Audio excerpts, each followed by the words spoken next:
Hi friends, welcome to my channel Telugu వారి kitchen. ఈరోజు అయితే ఇంకో మంచి రెసిపీతో అయితే మీ ముందుకు వచ్చేసాను. ఈజీ రెసిపీ అను. మనకి ఇంట్లో వెజిటేబుల్స్ లేకపోయినా ఒక కర్డ్ ప్యాకెట్ ఉంటే మాత్రం చేసేసుకోవచ్చు. మనం అది టేస్ట్గా చేసుకోవచ్చు, హెల్తీగా కూడా చేసుకోవచ్చు. అదేంటో చెప్పైనా మనం ఇప్పుడు పెరుగు చట్నీ చేసుకుందాము. మేమైతే రెగ్యులర్గా చేస్తూనే ఉంటాం ఇది. బట్ దీంట్లోకి చక్కగా అన్ని వెజిటేబుల్స్ వేసుకొని చేసుకోవచ్చు. మనకి ఇంకా వేరే కర్రీతో పని లేదు. చక్కగా పిల్లలైనా పెద్దవాళ్ళైనా దీంతో కడుపు నిండా తినేసేస్తారు. ఇది ఎలా ప్రిపేర్ చేసుకోవాలో చూసేద్దాం. ఫస్ట్ మన ఛానల్ ఇంకెవరైనా కొత్తగా చూస్తుంటే తప్పకుండా సబ్స్క్రైబ్ చేసుకొని సపోర్ట్ చేయండి. ఇప్పుడైతే రెసిపీ స్టార్ట్ చేసేద్దాం. కమ్ చూసారండి, స్టవ్ ఆన్ చేసుకొని ఒక కడాయి పెట్టేసుకున్నాము. నేను దీంట్లోకి వచ్చేసి నెయ్యి వేస్తున్నాను 2 స్పూన్స్. ఓకేనా, నూనె వేయట్లేదు, నెయ్యి వేస్తున్నాను. చాలా అంటే చాలా బాగుంటుందండి. నేతితో ఏంటా పెరుగు చట్నీ అనుకోవద్దు, చాలా టేస్ట్గా అయితే ఉంటుంది. చూసారండి, నేనైతే 2 స్పూన్స్ వేసుకున్నాను నెయ్యి ఇంట్రెస్ట్ లేని వాళ్ళు ఆయిల్ అయినా వేసుకోవచ్చు. చూసారా, ఒక 1/2 టీ స్పూన్ అన్ని పచ్చెనపప్పు వేసుకున్నాను, 1/2 టీ స్పూన్ ఆవాలు, జీలకర్ర అయితే మాత్రం 1 స్పూన్ జీలకర్ర వేశాను. పచ్చెనపప్పు ఆవాలు జీలకర్ర వేసుకున్నాం కదండి, ఒక సెకండ్ పాటు మనకి ఫ్రై అయిపోవాలి. మనకి చక్కగా ఫ్రై అయిపోయిందండి పోపు. ఫస్ట్ వచ్చేసి వెల్లుల్లిపాయ ముక్కలు వేసుకుందాము, ఇలా సన్నగా తరిగి పెట్టుకున్నాము. అలాగే అల్లం కూడా వేసుకుందాము, ఎందుకంటే కొంచెం డైజెషన్కి మంచిది అనేసి నేను కొంచెం ఎక్కువైతే వేసాను అల్లం ముక్కలు. నెక్స్ట్ వచ్చేసి టొమాటో పీసెస్ వేసుకుందాము.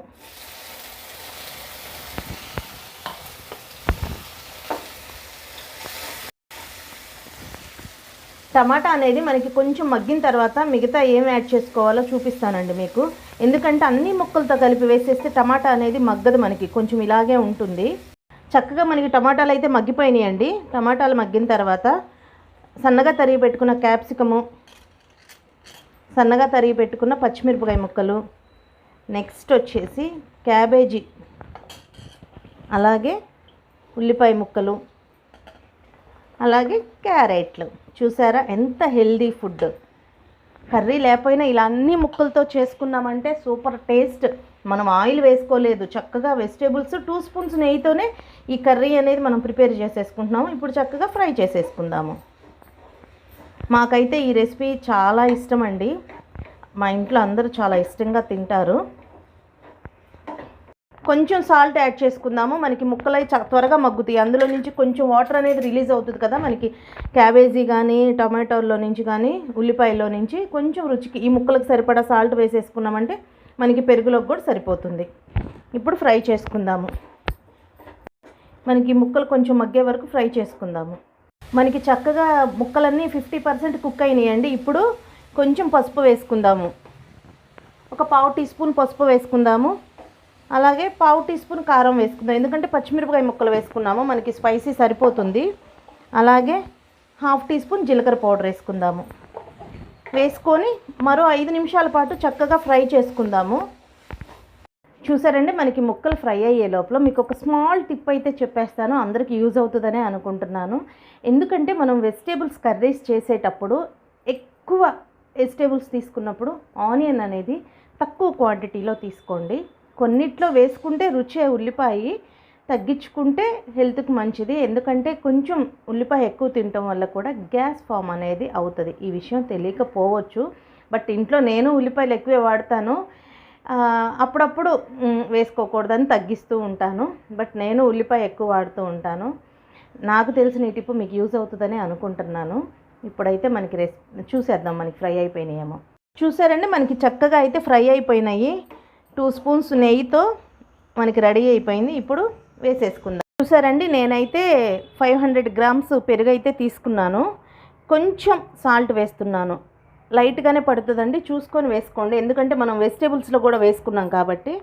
ఇప్పుడు మనం ఇది ఫ్రై చేసి పెట్టుకున్నాం కదా, వేసేసుకుందాము.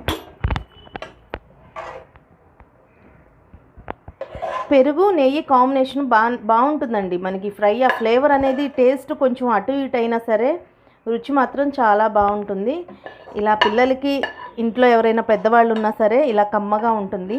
ఇలాంటి రెసిపీని వీక్లీ వన్స్ అయినా చేసుకోండి. చూసారా, చక్కగా కలుపుకుందాం. ఇప్పుడు చక్కగా జీలకర్ర పౌడర్ ఫ్లేవర్ తెలుస్తుంది మనకి, గీ ఫ్లేవర్ తెలుస్తుంది. తినేటప్పుడు ఇంకా కమ్మగా ఉంటుంది ఇది. మా ఇంట్లో ఇంక ఇది ఉంటే కొంచెం రసం పెట్టేసుకున్నామంటే మాకు లంచ్కి అయిపోతుంది. ఎప్పుడన్నా హడావుడిగా ఉండి ఎక్కడికన్నా వెళ్ళొచ్చి కర్రీ చేయటం కుదరకపోయినా సరే పెరుగు ఉంటే ఇలా చేసేసుకుని అయితే తినేస్తామండి మేము. చాలా బాగుంటుంది. ఫైనల్గా కొంచెం కొత్తిమీర యాడ్ చేసుకోవచ్చు, బట్ నా దగ్గర అయిపోయింది, కొత్తిమీర వేయలేదు. ఇంట్రెస్ట్ ఉన్న వాళ్ళు చక్కగా కొత్తిమీర వేసేసుకోవచ్చు, కరివేపాకు కొత్తిమీర కూడా. చూసారండి, ఈజీగా చేసేసుకున్నాం కదా. చక్కగా జీలకర్ర ఫ్లేవర్ వస్తూ ఉంది, కమ్మగా అనిపిస్తుంది. తప్పకుండా ట్రై చేయండి మీరు కూడా. మీకు ఎలా వచ్చిందో నా కామెంట్ బాక్స్లో తప్పకుండా కామెంట్ చేయండి. మీకు కనుక నచ్చినట్టయితే ఈ రెసిపీ లైక్ చేయండి, షేర్ చేయండి. అలాగే మన ఛానల్ని కొత్తగా చూస్తుంటే సబ్స్క్రైబ్ చేసుకొని సపోర్ట్ చేయండి.